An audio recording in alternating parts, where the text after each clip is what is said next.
the history or the life of Imam Ali bin Musa al-Raza alayhi salatu wassalam. So there are two ways that you can pronounce this title Raza.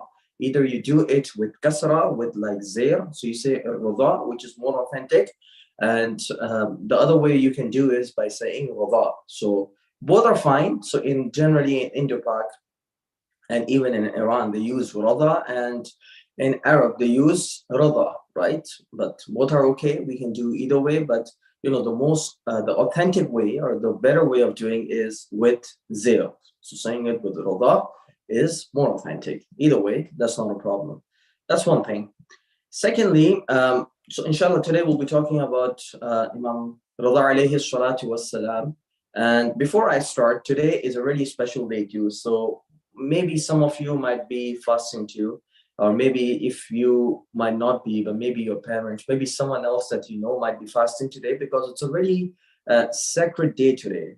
This 25th of the Qa'dah is known as the day when the earth was being put forward, or the day that Allah made this earth a place where human beings can come and human beings can survive, right? So this was the day that the planet was transformed into the way you see the planet today.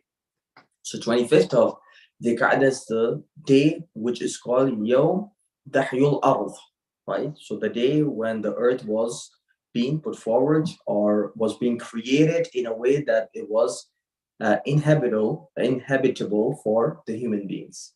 One thing that we need to remember here, my brothers and sisters, is that the place or the central place through which the earth was spread forward, that place is Makkah, Kaaba. So the Kaaba was the central place, the first place. See, when I'm talking about it, so we're talking a little bit in the symbolic language. The first place that Allah has given sacredness is Kaaba.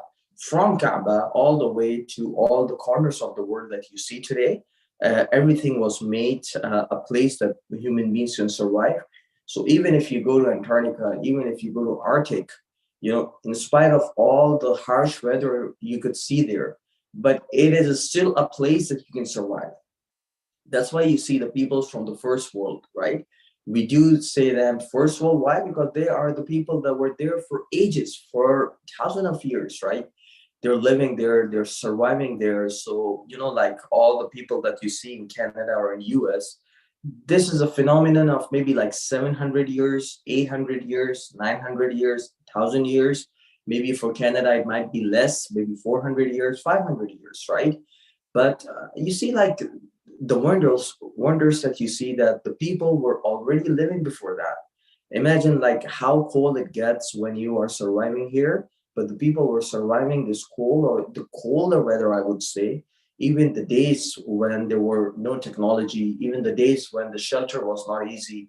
So all these wonders that you see here would just make you realize that how beautiful Allah has made this earth. And since Allah has made this a place where we could survive, Allah has made this place where we would do the amal. Allah has made this beautiful place where we could come and earn the Jannat and could get closer to Ahlul Bayt. So all what we do here that would give us the reward in the hereafter is earth. So as much as we might ignore that, but just imagine if Allah wouldn't have given the skies, if Allah wouldn't have created the sun, if Allah wouldn't have created the stars, if Allah wouldn't have created the moon. So all these things, when you reflect upon, you would come across this, that this earth was made the best possible manner that it could have been made. So firstly, one way to thank Allah this day is, Ya Allah, you have made this earth a place where we could survive, where we could do. You have given us so much ni'mat that all the way we are complaining to you that, oh Allah, you have not given us this, you have not given us that, we don't have this, we don't have that. Imagine if Allah takes the hands that He has given you. Imagine Allah takes the eyes that He has given you. Imagine if Allah takes the ears through which you hear, and Allah takes that. What would you be left over with, right? So sometimes, even if we don't have anything, but if we have one thing with us, Imagine we can't see properly. Imagine we can't hear properly. Imagine we can't taste anything. Imagine our body is not functioning properly. Imagine we don't have anything. But if we have one thing with us, that one ni'mat would be on top of all the things that Allah has given us. And that ni'mat is the ni'mat of the wilayat of Ahlul Bayt alayhi salam, my brothers and sisters.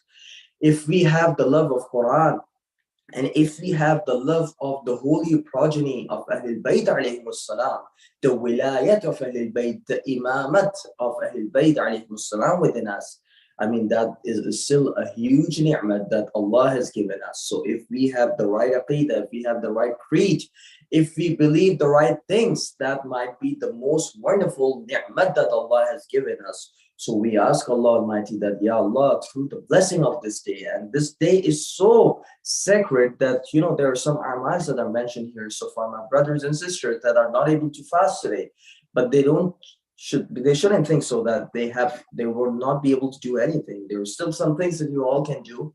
One thing is doing ghusl, right? We have all talked about the ghusl. We have talked about the class. The ghusl is a really basic thing, my brothers and sisters. It's easy thing to do. You do the niyat that I'm doing the ghusl with the niyat of rija. Rija means something that you think you would get the thawab on. And I want to get closeness towards Allah. This is my niyat for this day, 25th of the Qa'dah. So the way you would do ghusl is that you would open the shower, you would wash. Now you have made the niyat, then you would open the shower, you would wash your face, your head, all the way to the neck area, to the collarbone here. You wash it all here. Then you close the shower again. Then you open the shower again. Now this time you start from all the way from your shoulder area. You do it all the way to the end, the right side. And then you close the shower again. You open the shower again. You do it for the left side. So if you do all these three things the way I'm telling you, you can do whatever ghusl is wajib on you or whatever ghusl is mustahab on you. Either you have to do the ghusl of Jum'ah, completely fine. You can do and follow the method that I have told you. A little bit more details, but this is generally the method that you would follow. Just to be a little bit on the safe side, just to have that confidence within you. You can start a little bit from the top and you can end a little bit at the bottom, right? So what I mean to say is that if you're starting from here, obviously there is nothing top of that. So you started from there, but you would end a little bit towards your chest area if you are washing your neck and head, right? So that you have the comfort that, you know, everything is being covered here. And from the side areas, you can wash all the way to your shoulders, right? So that you have the peace of mind that you have washed all the things that you were supposed to, right? Likewise, when you start from the right area, so instead of starting from all the way from the shoulders, you can start from the neck area, right? So that you have the comfort that everything is washed over. And when you are washing the right area, you can wash a little bit of your left area so that you have comfort that everything is being washed. So inshallah, if we will be discussing a little bit more about the ghusl, we can discuss that. Right now, we have other topic to cover. Second amal that you can do today would be to, there is a 2 rakat salah. It is offered in a really specific way. So you offer it, you have to read Surah Al-Shams, وَالشَّمْسِ وَالضُّحَاهَا وَالْقَمَرِ ذَاتَ اللَّهَ, the surah, right? The whole surah. You have to read a few times, inshallah. If you go a little bit into more details, and if you ask your parents, definitely they will be able to help you.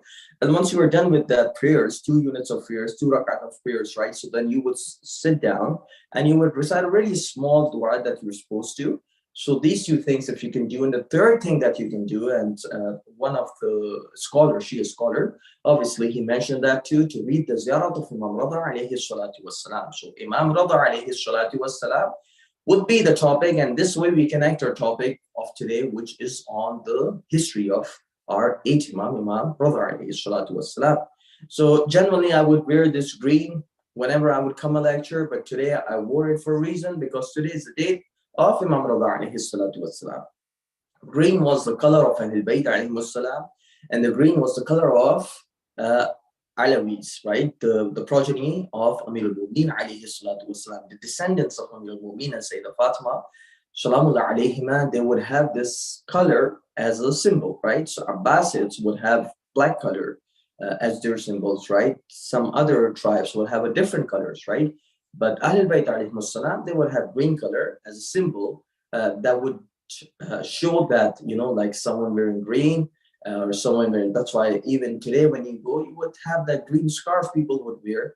people that are from the progeny are the descendants of Prophet Muhammad sallallahu alaihi wasallam. They put on the green scarf, right? So basically, all the Sadats sometimes they do it, right, just to show that we are connected to the holy blood of Ahlul Bayt alayhi salam. Right, so this gives you a little bit of background of why people wear the green scarves. They don't wear it for fashion. Sometimes they just want to attribute themselves with the holy progeny, the holy household of Ahlul Bayt alayhi salam. Our salutations to our Imam. Even if we can reach the full ziyarah, we can still say Assalamu alayka ya Abul Hasan, ya Ali ibn Musa, Rufa alayhim salatu wassalam, ya Mawla'i, sallallahu alayka وعلى أبيك وعلى أولادك وعلى جدك ورحمة الله وبركاته. So we send our salams. Ya Mawla, salam on you, salam on your father, salam on your descendant, and salam on all the grandfathers that you had, all the way to the Prophet, all the way from the Prophet to Adam alayhi salam. They all are from a really holy descendants, right? From a holy cycle, from a holy lineage, right? So our salams to all of them. And Mawla, our special salam to you. So many du'as we have done in our life. We do because of your wasila. We always give Allah your wasila, ya Mawlai. And we ask Allah Almighty to fulfill all our hajat by your wasila, Mawlai. And Mawlai, when I say Mawlai, Mawlai means my master, right? My master, I know.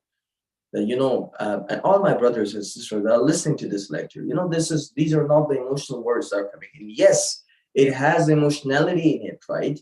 But these are the words that I'm telling you, these are coming out because of the traditions, because of the reports, because of the hadith of Imam alayhi salam. Imam is said Dhamin for a reason. Imam is said Alimu Ali Muhammad for a reason. Imam is said Ra'uf for a reason. So Ra'uf is someone who is who has a lot of love for the followers. That person is called Ra'uf. Imam is called Rada. Why? Because the people of the earth and the people on the skies, all of them have huge respect for this blessed Imam. All of them are happy with him. That's why he's called Rada. Imam is called Alimu Ali Muhammad. Within the Al Muhammad alayhi salam, we have all tremendous people with tremendous knowledge, right? But if someone is called Alimu Ali Muhammad, this is the personality of Imam Ali bin Musa alayhi salatu wassalam. See, like all these things, all these titles are salutations to the Imam, our love for our Imam. Like just have that personal connection with Imam. Sometimes we generally, we do a lot of things in this world, right? But we might not have the right connection that we need with our Imam. Sometimes sit around, just say salam. Well, I feel like these, unfortunately, this is the way I can, try to motivate you to connect with your Imam, but that's not the only way that you should connect, right? One way you can connect is, Mawlai, my master, I'm going through these difficulties. I'm going through these and these trials. These are the problems that I'm facing, Mawlai, in my life. Just always use this word Mawlai. This is such a beautiful word. That master word would not even do the justice to, because master means someone who has authority over you. But Mawlai not only means he has authority over you, but Mawlai means someone who has authority over you. He loves you so much and he only wants good for you. Maybe master might not mean this thing. Maybe even guardian might not mean this thing. So Mawlai is a beautiful word. Use this word, Mawlai, Imami, right? Well, I have these and these problems that I'm going forward. I have these and these struggles that I'm going forward. Well, I need your help. I know you are the person that people come all over the world. Remember the last time we mentioned the example of Ibn Hibban. Ibn Hibban being a Sunni scholar, going there and trying to get all his hajat, all his du'as that he had. He went to the blessed shrine of Imam Rada alayhi salatu wassalam. When he went there, he gives the wasila of Sahib al-Qadr. He gave the wasila of Imam Rada alayhi salatu wassalam. The next thing what happened was that all of his hajats were fulfilled. So if Mawla can be so ra'uf to the people that don't believe in his imamat, so Mawla, we believe in your imamat. So many of us might be going through health issues. So many of us might be going through mental issues. When I say mental health, it's important for us to understand, a lot of people are going through a lot of depression. a lot of hard work that they have to go through. Maybe our parents might not be going really having wonderful time of their life, right? We all can pray for each other by giving the wasila of Imam Rada alayhi salatu wassalam. Please remember, if one lesson you can take from this lecture is to do the wasila of Imam Rada alayhi salatu wassalam, is to offer his wasila, to offer the intercession when you are meeting Allah Almighty. There can't be anything better than giving his wasila. Now we come to the life of Imam Rada alayhi salatu wassalam. A little bit about his life, little bit about the etiquettes of his life that we can take lessons from. Imam Rada alayhi salatu wassalam. Name Ali, name of the father Musa. Some of the titles that he has, as we have discussed, is Rada. It's also Ar-Ra'uf, is Ali Ali Muhammad. Some of the other titles that the scholars and the reports have mentioned. You know, like the reason he's being called the scholar of the progeny of Ali Muhammad alayhi salam, the progeny of the Prophet, is the reason is that this is not given to him by a scholar. This is given to him by his own father, Imam Qadim alayhi salatu wassalam. Imam Qadim had a lot of sons and daughters. You know, mashallah, in history, they say sometimes he has over 30 sons and daughters, right? So imagine just one person having these number of children, right? Obviously, he was really curious, and he wanted to, when he wanted to leave this world, he wanted to leave this world in a way that he can have those daughters and he can have all the sons that he have to a person who was most trustworthy. So what he did was that he gathered his children. And when he gathered his children, when he assembled them, he asked them that you should follow who? The alim, the scholar, the most knowledgeable of the progeny of Muhammad alayhi salam was Imam Rada alayhi salatu wassalam. So when he was leaving this world, he was leaving the world by letting the people know that who should they follow.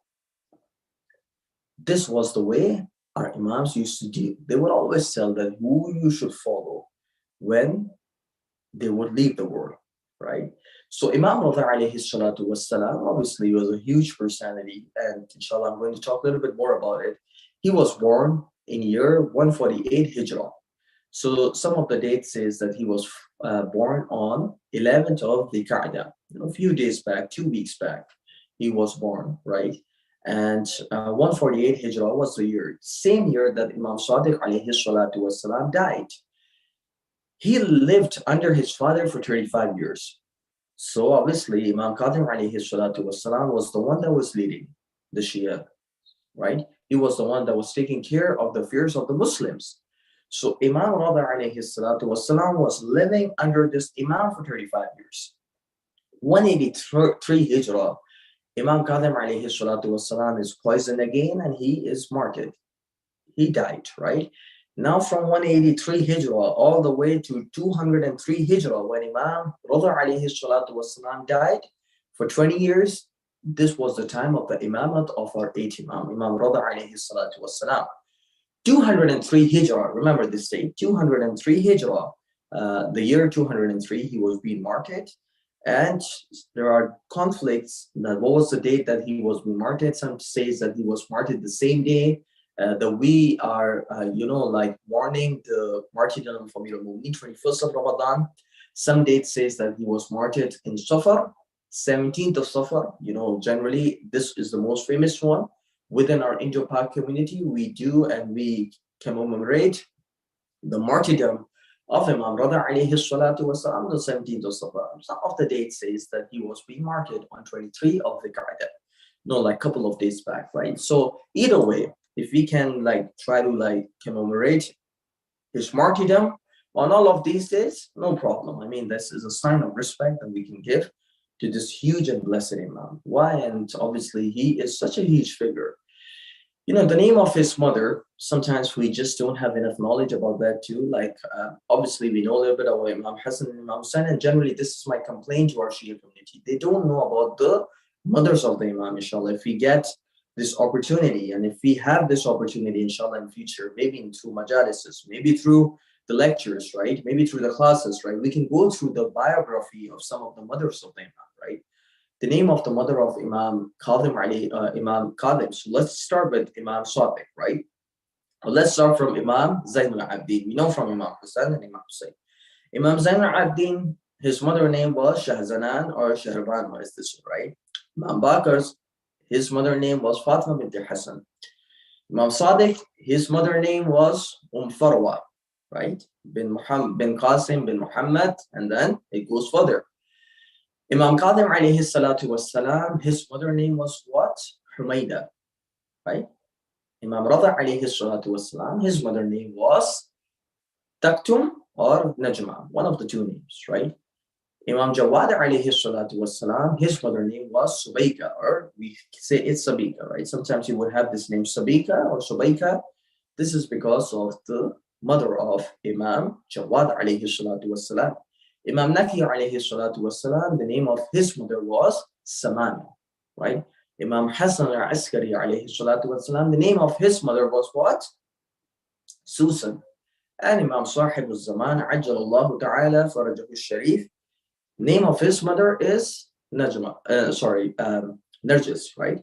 So these are the names of the mothers of the Imam. And these are not the names. We can go a little bit more detailed. So what was your life? What were the things that they accomplished? How was their taqwa? How was their God-fearingness, right? All these things we can go to, but inshallah one day. Right now, we're going to read the life of Imam Rada alayhi salatu wassalam. So at 35 years, he lived under the leadership of his father. Then from 35 years, from 183 Hijrah to 201 Hijrah, roughly around 18 years, he was in Medina. Maybe he could have traveled some places, but generally he was in Medina, right? In Medina, he was responsible for teaching the Uloom of Ahlul Bayt. He was responsible for taking care of the affairs of the Muslims, of the Shias specifically. He was the one that was dealing with all. He was the one that was preaching knowledge and everything. In 201 Hijrah, he, along with some of other Talibites, when I say Talibites, which means the progeny of Hazrat Abu Talib alayhi salatu wassalam. So he, along with some of his cousins, were being called, and some of his brother, he was being called where? In Iran, in Khurasan, in Marv. Not in Khurasan specifically. There was a place called Marv, right? Just remember the name, and today it's called what? Mashhad. Like Mashhad, the place where you would go and you would visit the shrine of the blessed Imam Rada alayhi salatu wasalam. In old days, it used to be called Sanadabad, right? Again, don't remember the name, so it's just for the general knowledge, right?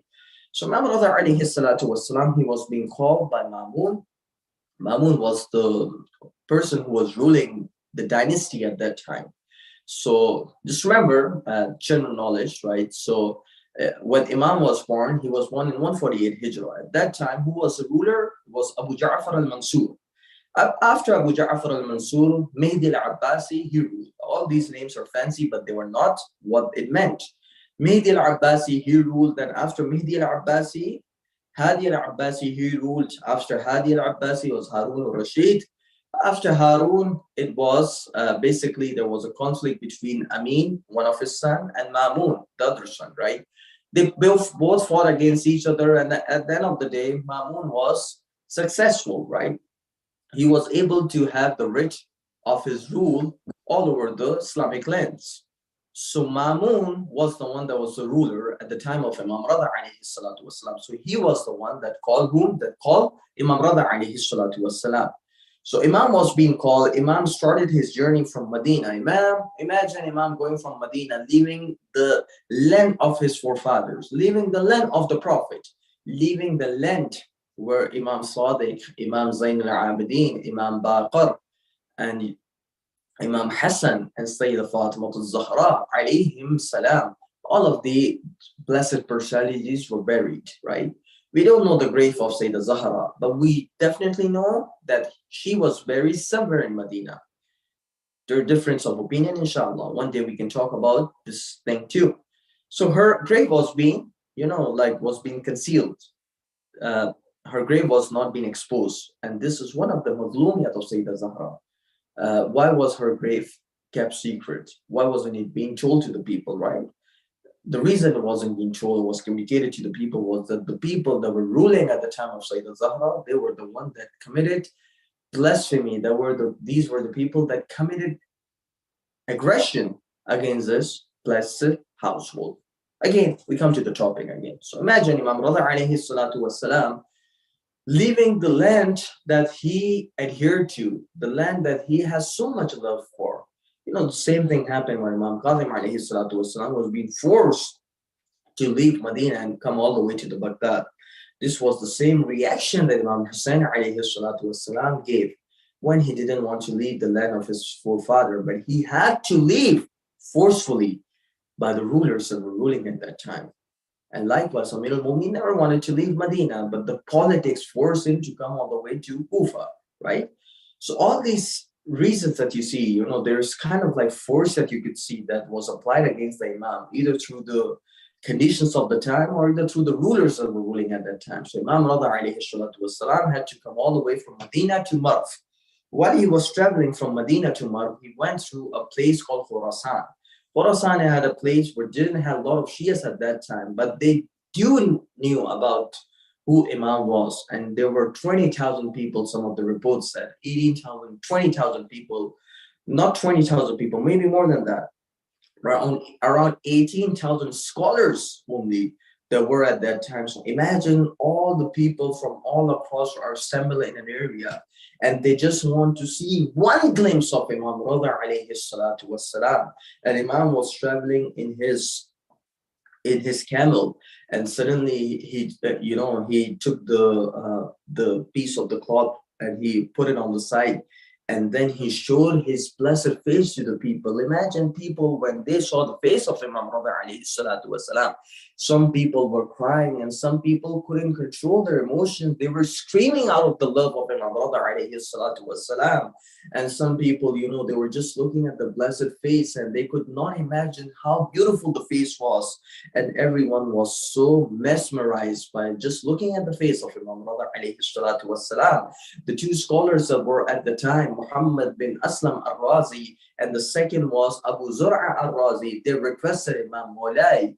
They didn't say Mawlai, of course, but they said, Sayyidina, can you give us a hadith from your grandfather, something that you know and something you want us to know too? Then Imam said a beautiful line, La ilaha illallah hishni, that remember this kalima, this beautiful words, this beautiful sentence that there is no God but Allah. This is a really huge sanctuary. ये मेरा किला है. فَمَنْ دَخِلَ حِصْنِي أَمِنَ مِنْ عَذَابِي. And whoever comes in my sanctuary, he is protected from my wrath. He is protected from my punishment. And then Imam went back. And after a few moments, Imam came back again. He said, بِشَرْطٍ وَشُرُوطِهَا. Yes, definitely there are some conditions attached to this blessed sentence of La ilaha illallah. وَأَنَا مِنْ شُرُوطِهَا. And I am the foremost and the most important condition of this word, La ilaha illallah, that tells you that believing in La ilaha illallah is not fulfilled unless or until you believe in the nabuwwat of the Prophet Muhammad sallallahu alayhi wa sallam and the imamat of the imams of Ahlul Bayt alayhi salam. Right? So important for all of us, like as much as we talk about different topics, but knowing the imam of your time, knowing the special status that your imam carries, there is nothing more important to knowing the creed that we hold, the aqidah that we hold, because this aqidah would be a passport for us that inshallah on the day of judgment when we will go, we have to show the passport to cross over the bridge that could lead us to the Jannah. And if we have the right aqidah and if we have the intercession of Ahlul Bayt, then definitely, that's why they say that the love of Amir al-Mu'minin, the wilayat of the Amir al-Mu'minin is the passport to the Jannah. If you don't have the wilayat of Amir al-Mu'minin, you might do so much worship. You might be the best person on the earth when it comes to the action. But if you don't have his wilayat, there is nothing that can be done on the day of judgment. So again, Imam Rada alayhi salatu wasalam, he went to Marv. Let me just look at the timing. How much are we left over? So maybe like a few minutes we will go over.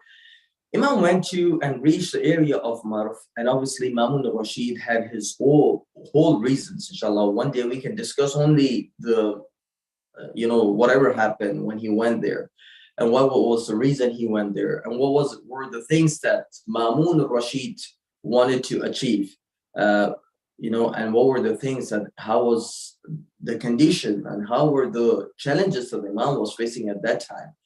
How was Imam able to confront all of them? So this is a topic that we can discuss separately for a day, but generally when he went there, Mamun al-Rashid, and again, when I say Mamun al-Rashid, he is not Rashid, he's not the intelligent one, but I'm just saying for us, because sometimes you would say Harun al-Rashid, Mamun al-Rashid, all these kind of things, right?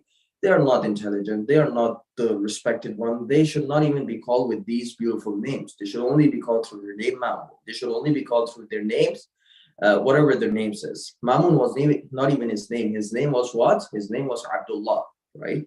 He should be called by his name, Abdullah. Mamun is someone who is trustworthy. That's why they call him Ma'mun, Amin. Amin is also trustworthy, but his name was Muhammad, right? But he was not trustworthy. He was not good. Harun al-Rashid is called what? Intelligent. But was he intelligent? Of course not. He is the killer of Imam Qadim alayhi salatu wassalam. Likewise, you have Abu Ja'far al-Mansur, right? Tawaniqi. Al-Mansur is the one who is successful, right? But was he really successful? No, he was the killer of Imam Sadiq alayhi salatu wassalam. So excuse me if I have to use these words for them. I really don't mean it, but this was the title that was given, and just for you to understand, I would have to use those titles for them, but I really don't believe that they deserve these titles. Rather, their whole lifestyle was against the title that they were holding. That's a discussion that we can have separately. Either way, Mamun al-Rashid, la'natullahi alayh, he wanted to, show Imam that he didn't have a lot of knowledge. He wanted to disrespect Imam as much as he wants. So what he did was that he wanted to have debates of Imam Rada alayhi salatu wassalam with some of the scholars of the time. And not only normal scholars, he would call the scholars from India, he would call scholars from Greek, he would call Greece, like present-day Greece, from Yunnan, he would call scholars from Rome, he would call scholars from all over the earth in order to have debates. And when he would have debates, he would have Imam Rada alayhi salatu wassalam coming into those debates too. And he would think as if Imam Rada alayhi salatu wassalam, obviously he's a person who was residing in Medina, he didn't have access to their books, he didn't have access to their language. Even Imam Rada alayhi salatu wassalam might not even know the language in which they would have been speaking. And definitely he wanted to show that, the Shias, they claim that he is a respectful Imam, he's infallible, he had the most knowledge, and he can defeat any of his opponent when it comes to the debate. But inshallah, he wanted to think that I would be the one that would make sure that, he didn't possess those qualities. But finally, he would arrange those debates, and Imam would debate Christians, and the Christians would be baffled by his knowledge too. Imam would debate with Jews, and the Jews would be baffled by his knowledge. And Imam would debate with Mu'tazila, with Asha'ira, with so many other people from different school of thoughts. And everyone who would debate with Imam at the end of the day, they would have their huge respect for the knowledge of Imam. And why wouldn't they have respect for the knowledge of Imam? Because the source of the knowledge was never learned. It was something that came all the way from Allah Almighty to the Imam, Rada alayhi salatu wassalam. So obviously, we have this huge pride within us that the Imams we follow, they didn't possess the knowledge. They didn't gain the knowledge from the people of their time. Their knowledge was ladunni, was something that came from the stream of Allah, from the stream of Jibreel, from the stream of Prophet, from Amir al-Mu'mineen, to the other Imams. And all the way did the stream flow to the blessed stream of Imam Rada alayhi salatu wassalam. So finally, in 2003, he was being martyred, and he was being martyred for a lot of reasons. And one of the reasons was obviously that, he was able to defeat the enemies of Islam. He was able to defeat the enemies of Shias so comprehensively that Mamun started to think that if Imam would be given chances like these, and if he would keep debating with the people and keep defeating them, then a time would come in that people would obviously, their eyes would be open and they would know who had the most knowledge and who is most worthy of this caliphate. He was being martyred, and he was being martyred in the days that you would be commemorating in Safar or in the Qaeda. And with this, we end our lecture and we say our salams to our Mawlai, to our master, Imam Rabi alayhi salatu wassalam. Mawlai, we love you so much. We wanted to discuss a little bit about your history, little bit about the things that you have encountered in your life. With this umeed and with this talab in our heart that Mawlai, maybe you by this, our intentions might not be 100%. Maybe we might not be the best of the people. Maybe we might not be the servant that you are looking. But Mawlai, one thing we do have generally is the love of you, your fathers, and your children. We do love them a lot, and we love them because Allah has commanded us to love, and we just don't love you. We take you as our masters. Mulai, we need your intercession. We have so many hajats that we have come across, and obviously we know that you are the door through which the hajats are fulfilled. Mulai, we have so many of hajats, so many things that we need to improve ourselves, both in this dunya and also for our akhirat. Ya Allah, بحق Imam Rada alayhi salatu wasalam, please fulfill our hajats. And one lesson that you can please get from this lecture is please try to read a little bit about the Imams, right? We have limited time and we can give you limited, knowledge within this frame of time. But my genuine request to you all is to know your Imams really well. Not have this distinction that we just need to know the ikhlaq of Imam, and that's good for us. Yes, this is important too, to know the ikhlaq of our Imam. It is important for us to know the way he would deal with the people that he was living with. But equally important, or not equally, but more important, is to know who he was. What are those lofty status that Allah has given him, and what are the things that Allah has bestowed him. With this, I end my lecture with a lot of du'as for all the participants, for everyone. Please remember me in your du'as too, and my family too. And with this, we end our lecture. Please, if you have any question, then do ask me. Even if we go a little bit over the time, it's completely fine. Please, the question floor is open. Anyone having any question, even if not for this lecture, any other random question they have, they can ask. Go ahead. Yeah, assalamu alaikum. Wa alaikum assalam wa rahmatullah, my brother. Go ahead. Yeah, so there were like discrepancies on like the death date of Imam Rada. Some people say that it was like the 21st of Ramadan, and the second date was 11th of Safar or 17th of Safar. It's 23 of Zikada, and third was 17th of Safar. Wait, so 11th of so 13th of Safar and no, not 13th, 17th, 17. 17th of Safar, and what was the second one? Second one was the famous one. The maybe like some of the centers they did the martyrdom of Imam Rada too, 23rd of Dhikaya. Okay, thank you. Okay, yeah. Any other question from any other brother? Assalamu alaikum. Wa alaikum assalam, my brother. Go ahead. I had a question that is a Masjid and Khurasan the same place? Beautiful question. So see, now Khurasan is a province, right? They call Khurasan as a province, and within it you have Mashhad, right? But in old times, Khurasan used to be a separate area, right? So you would have, even if you go in Iran and if you go to Nishapur, right, you would see their blessed footstep of Imam Rada alayhi salatu wasalam. People go for the ziyarah, people take the blessing of that place, right? So in old times, Khurasan used to be a different place. Khurasan used to be a huge land, right? Everything towards east was called Khurasan, right? Some of the areas even included the present-day Afghanistan, right, of Khurasan, right? But nowadays, Khurasan is really separately a province. So there's a little bit difference between the old Khurasan and the new Khurasan. Okay, thank you. Yeah.